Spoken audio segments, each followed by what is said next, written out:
You also have huge numbers of people who say that their NDE could not have been a dream, because it was even more real than reality. Did you even hear about the rat study at the University of Michigan? The researchers put electrodes into the brains of rats, then gave them lethal injections. So? The scientists collected detailed measurements of the rats' brain activity as they died. What did they find? They found that, just after the rat's heart stopped, there was a huge burst of brain activity, way more than occurs in normal waking consciousness. If a dying human brain experiences this kind of explosion of neuronal activity, this would explain why NDE experiencers describe an NDE as more real than real. That's not exactly convincing. Why not? First, there is zero evidence that this so-called brain explosion occurs in humans, or that it creates an experience at all, much less the rich experience of an NDE. Second, I do find it amusing that Janet, who says that studies are not convincing if they have only been replicated a few times, places stock in a study that has not been replicated.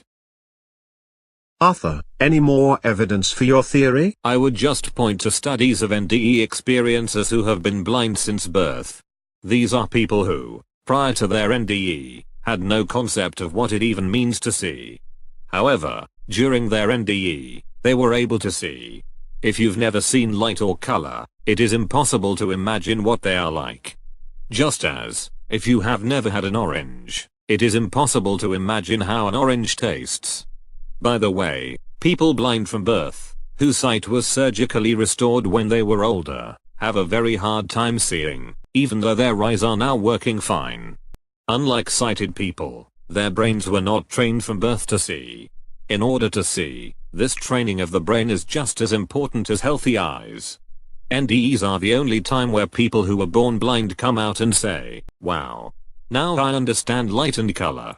Now I understand what it means to see." And they get it instantaneously.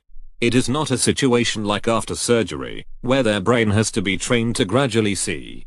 This type of experience, where someone instantly understands what had been literally unimaginable, simply could not occur as a result of neurons misfiring.